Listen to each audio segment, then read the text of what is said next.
Welcome to the NICU Today podcast, a podcast to give families a new point of support as they navigate the NICU journey.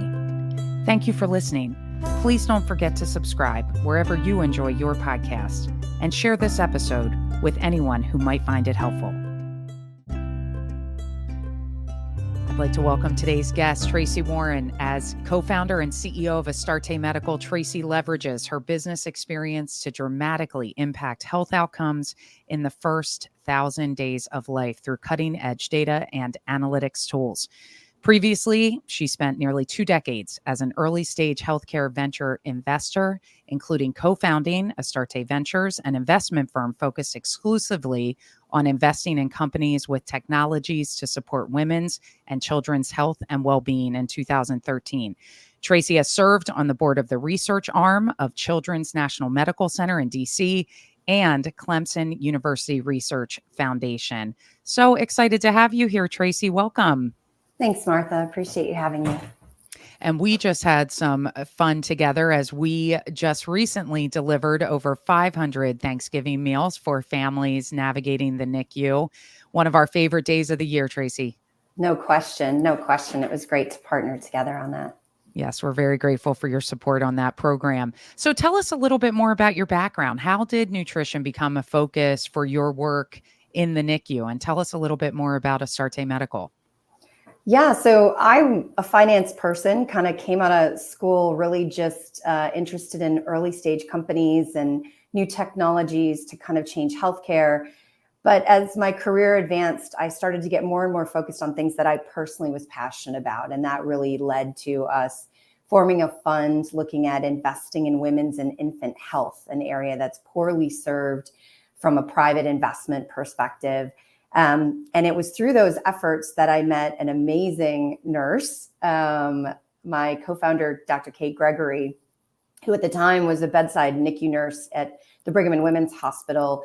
Her amazing interest also included being a researcher around necrotizing enterocolitis, which, as you know, is a catastrophic GI disease in our babies. And Kate had a vision that she shared of all of this work she was doing in documenting and feeding these babies and trying to get them to grow and go home to their families. And the fact that there was this huge disjointed delivery and getting that data back to make good decisions. And she was incredibly inspirational and really the catalyst for Astarte Medical, which is now where we serve hospitals with data and analytics, so software that helps them gather data about feeding and nutrition and help their baby grow more efficiently so they can go home sooner to their families. And does that data, is it to help with scheduling feeding and doing that aspect of it, or to see how much feeding a baby needs? A little bit of everything. Okay. So, we think about nutrition and we think about breast milk and we think about donor milk or formula, but there's a whole entire intricate layer of proteins and fats and macronutrients and vitamins that these babies desperately need to form their best start in life. And it's all of those minute, really granular math and data that is in the electronic medical record in different forms and functions that need to be aggregated in a way. We know that registered dietitians, for example, are spending 2 to 3 hours per shift just getting the data back out. And so it's all the way from when to feed, how to feed, when to advance feed, when to fortify feeds, the entire sort of assessment of how nutrition is not only being delivered, but being received by that particular baby. So intolerances or other challenges that baby may be experiencing. Well, I have to tell you, this is such an interesting area of the NICU. I know we actually just hosted a previous episode talking about human milk fortifier and nutrition. But when we were in the NICU, nutrition, feeding schedules, those different types of things were not something that I know we thought about as parents trying to navigate through those difficult days. Can you tell us a little bit about what nutrition can look like for babies in the NICU? Yeah, and I think your experience is one of most parents. So for example, our babies, right, when they're inside mom before they come out, right, they've got this very personalized connection where they're getting, adequate nutrients in most cases from mom directly, right? And it's very personalized, and it's sufficient for most babies to grow and develop. Preterm infants, then that connection is obviously disrupted, and we have to manage it through different ways. So initially, babies are usually fed intravenous, so IV nutrition or parenteral nutrition, as they call it. And that's usually hanging a bag that's got all kinds of goodness. But the real goal to help babies develop is to use their gut. And so that's where you'll see, especially for our babies under 34 weeks who can't suck, swallow, breathe, there's a tube, and it's usually placed down the nose or through the mouth to the gut. And that's where we'll deliver mom's milk, donor milk, any of the different constituents. And often there's a period of both IV and enteral nutrition to meet the targets, because fluid management for our babies is essential. And so there are stages of development from intravenous nutrition to enteral. And then obviously the goal is oral, so you can breastfeed or bottle feed and take your baby home. Well, and that's what I remember. I mean, I remember Claire and at the beginning, our daughter Mary being on IV, and the goal was to try and get them off of those IV fluids and to get them trying breast milk and to get them feeding, taking a bottle eventually. I mean, they were born very prematurely, but so it took them a while to get there. But I do remember that of the end goal really trying to move away from the IV fluids and For sure. get to that.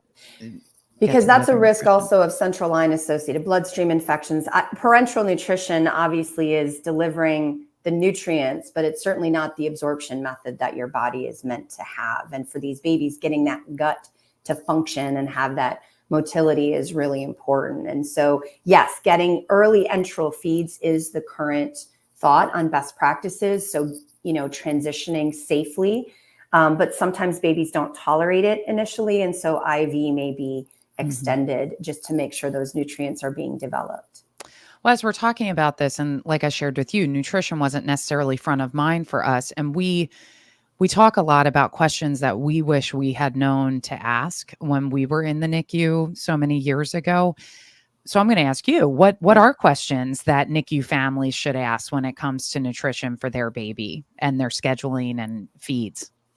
Yeah, and I think it's important. The great news is every NICU that we've worked with has what's called a feeding protocol, where the team has sat down and sort of said, this is when we're going to initiate feeds, this is where we'll advance, this is where we'll fortify, and sort of have, I would say, a set of guiding principles. There's still a lot of assessment and kind of variability in the delivery of that, but there are sort of best practices. And so I think understanding, rates of feeding. So our babies are fed in rates. So it's usually a mil per kilo per day. And this is where all the math comes in that makes your head explode, right?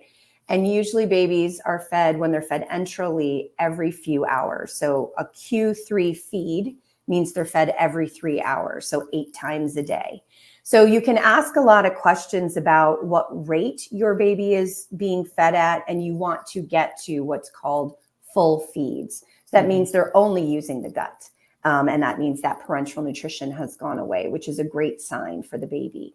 So, when's the last time a baby rate advanced, or keeping track of what rate your baby is? These are all things that your care team will have available and can share.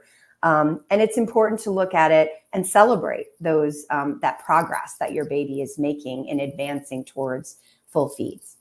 And I do think as a parent, it's just coming in and saying, I really want to be an active part of the care team. I want you to help me understand all aspects of what this journey looks like for my child. And that includes the feeding protocol. What is it at the hospital, right? Asking what their feeding protocol is and making sure that they're keeping you updated. We talk about it frequently, but making sure that you have some way of keeping track of that information. We provide a journal in our care packages. Other people like to use an app or notes in their phone, but definitely finding a way to make sure that you're tracking all of those notes from the medical team so that you can refer back to them and you can see those milestones. We still look back at our journal and go, oh my goodness, we kept track of Claire's weight every single day, all 103 days that she was in the NICU. And it was just so rewarding to look back on that. And of course, once you get to full feeds, you hopefully are closer to going home once you hit Yes. that milestone. Exactly. And I think that's it. A lot of focus is on weight, and weight is certainly important, but length, head circumference, your baby should be growing symmetrically, right? So I know there's a lot of questions and anxiety for parents, but I think to your point, celebrating those small wins, right? Looking at those different progress markers. The other thing I would say for parents is you see your baby and know your baby better than anyone on that care team. And looking at things like intolerance. Are you seeing spit up in the tube? Are you seeing your baby act more lethargic? Obviously, our babies can't communicate with all the tubes and kind of connections to them. But do you notice a difference? Because those are all signs that could be very helpful for your care team, either on rounds or in talking to your nurse, in saying, look, we've advanced feedings and I've noticed the baby's kind of a little more lethargic. Those are very important assessment considerations for your care team. So to your point about being active, sometimes it's the cues that parents and family notice that may be nuanced that can really help look at things like intolerance and whether or not a baby is, for example, we have hypoallergenic feeds for babies who may not be tolerating, formula or, particular additives in the milk. And so if things have changed, it's good to know that as a parent so that those signs and symptoms can be, easily connected as puzzle pieces.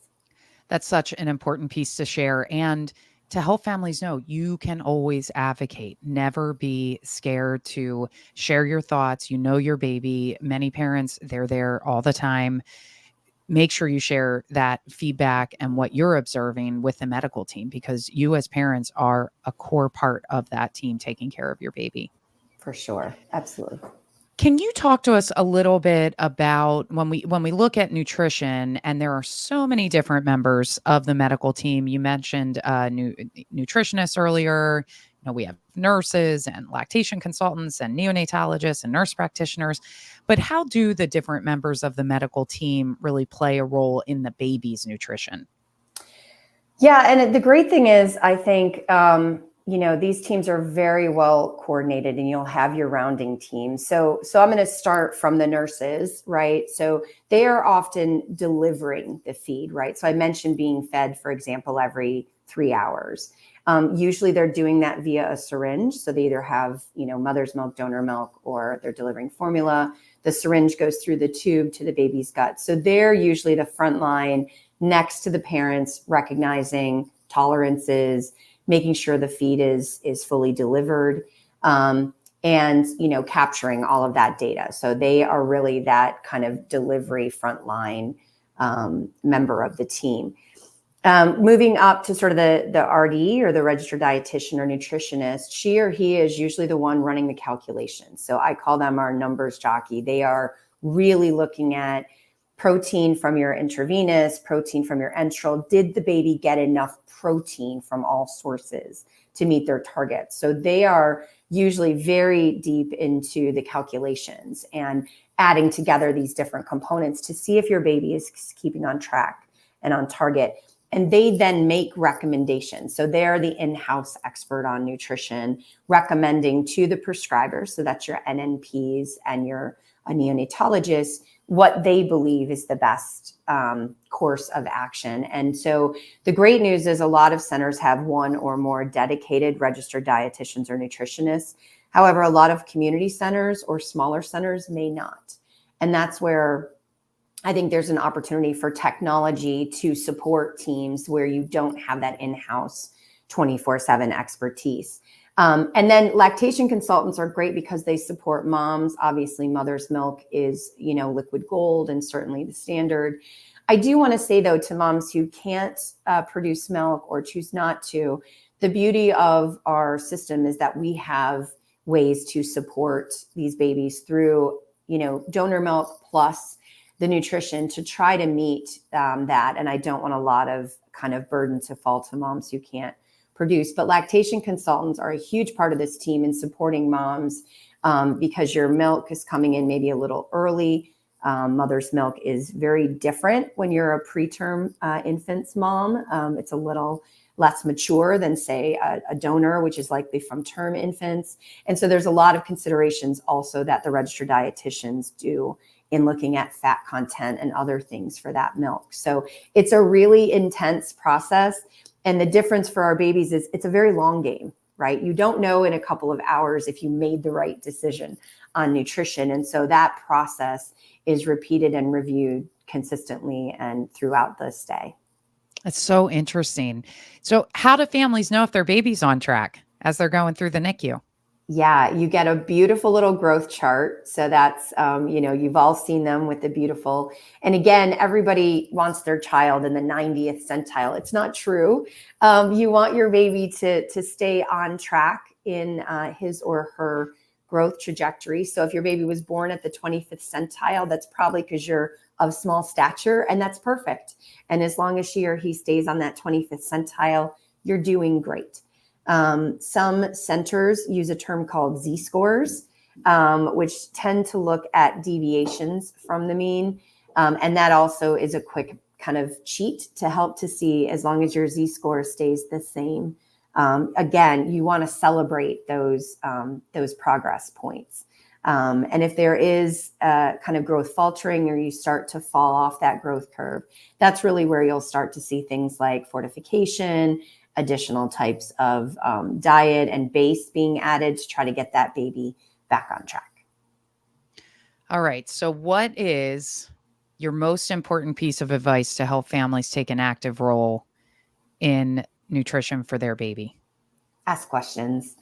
Ask questions. It is something. Nutrition is fundamental, not just in the NICU, but when your baby goes home, you're laser focused on feeding your baby. Honestly, for the first 1,000 days, so that's conception to age 2, you're obsessed with making sure your baby gets adequate nutrition. And so I would encourage parents, while they're in the NICU, while they're not responsible for the delivery of that nutrition per se, to really play an active role in understanding it, and to understanding when that baby goes home, what is necessary to maintain that progress. Mm-hmm.